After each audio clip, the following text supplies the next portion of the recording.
They say there's no such thing as a stupid question, but this question irks my nerves. What have Republicans done for you? Let's be very clear. The difference between me and y'all is I don't need these people to do anything for me. It's my job, no matter who's in the office, to get up and make it happen for myself and my children, period.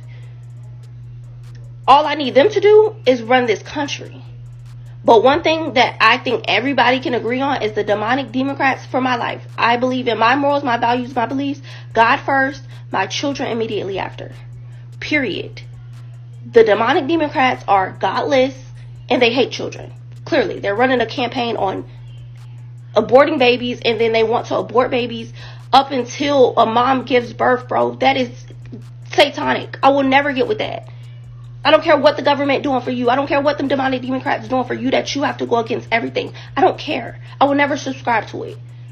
I will never subscribe to kids, the little girl getting her body mutilated to be a little boy. And I would never be for a little boy getting his body mutilated to become a little girl. I would never be for the delusions that they're trying to now put into kids' minds. When Obama came and did for his people, and no offense to the LGBTQ, but like I said, I believe in God.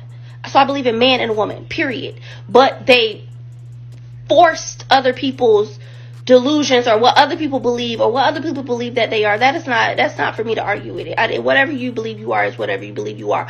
But Obama came in, made that happen for his people, and then the moment you believe in man and woman, and then you have a man thinking he's a woman and a woman thinking she's a man, and let you not believe that. Now you all over the internet being called transphobic. No, I don't hate you.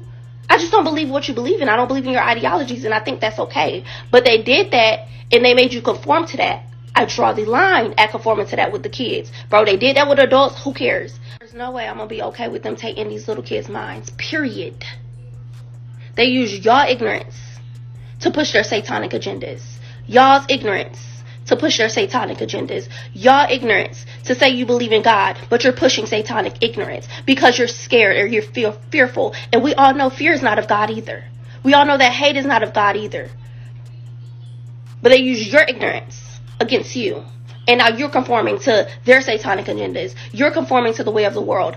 I'm not doing that. I don't care. Remember how I talk about you have that triumvirate of the church plant pastors, the media, and the politicians, and then you have the black celebrities and the athletes and the entertainers.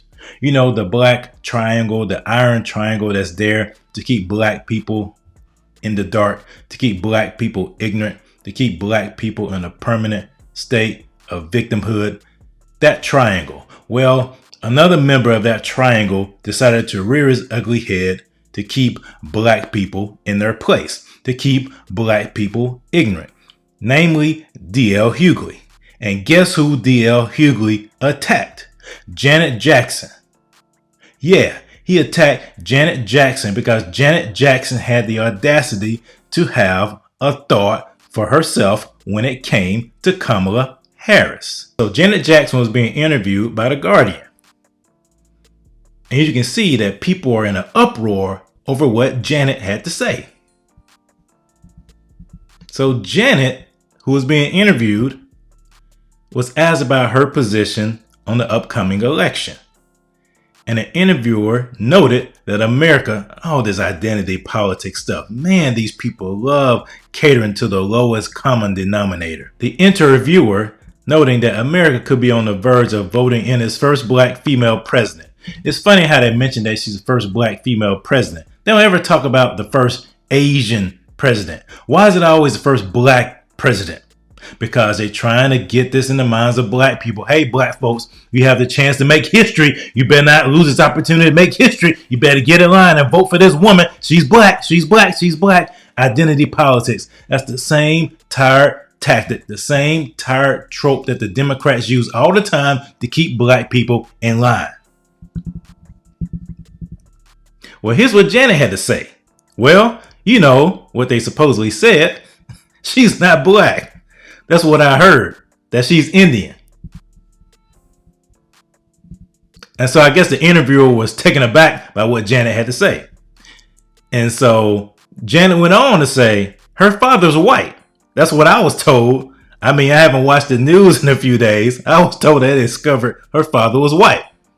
Now, immediately you have the news people, the entertainment people, the gatekeepers. They immediately rush to say Janet was misinformed. And here's what they add. Kamala was born to a black father and an Asian mother, though she said she and her sister were raised as two black women.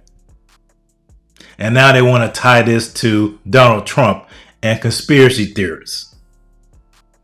Let alone that in 2012 and 2016, Kamala Harris was walking around saying that she was running as the first Indian Asian woman. Now, to me, it really doesn't matter because her policies are horrible. But it's funny how the media wants to twist this to remind black people that she's black and you need to vote for her because she's black. And the interviewer, after repeating that Kamala is of dual heritage, asked Janet whether she thinks America's prepared to see her in office.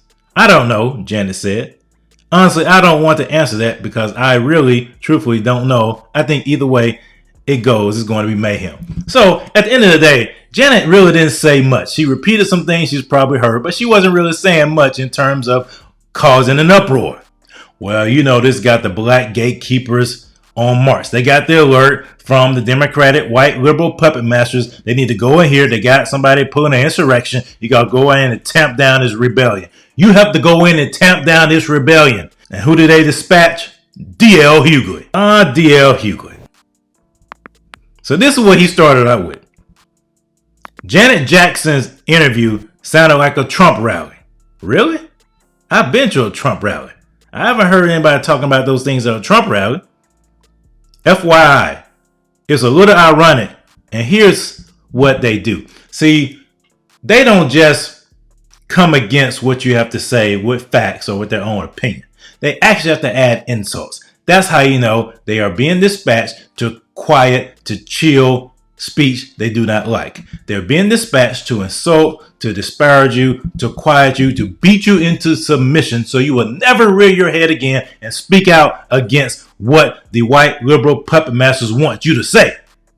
You better not speak out against what's going on with the Democratic Party and what they've been doing to the black community for the last 60 years. You better not speak out about what the policies that lead to the destruction in the black community, to the black family, to black men, to black children, to the future of the black community. You better not speak out about those things, black folks, or we're going to insult you, we're going to demean you, we're going to disparage you, we're going to call you all kind of names. We're going to make sure that you will never, ever, ever, ever think freely again.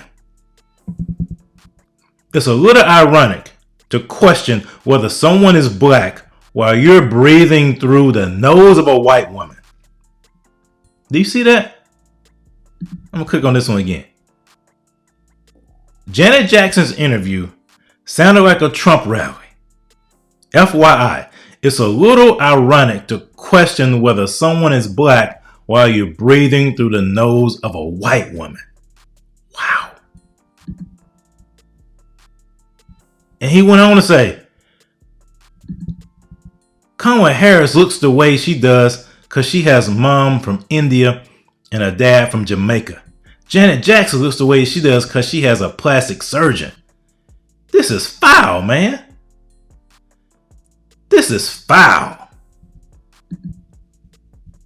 And he finishes off by saying, all I know is Kamala looks like she did when she was in Oakland. But Janet don't look like she did when she was Penny. What was in that iron? I have no idea what he's talking about. But you see, that's what they do when they want. See, people always talk about the black community is not a monolith.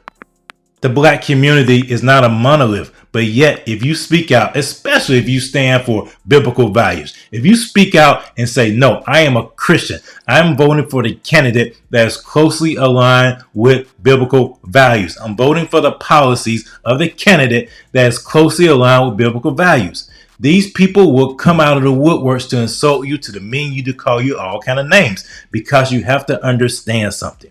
Although they love to say the black community is out of monolith, that we don't all think the same, they want us to think the same. It's that same group think that they want to push in the black community because they know the Democrats need at least 90-something% of the black vote to win. So they will do everything in their power to make sure they get that vote total, they get that vote percentage. And they will dispatch their minions, they will dispatch their puppets, DL Hughley, Steve Harvey, Ricky Smiley, whoever it is, they will dispatch their Roland Martin, they will dispatch their minions to come out and quelch and silence any dissenting opinion at all, because they cannot allow anyone to leave the plantation.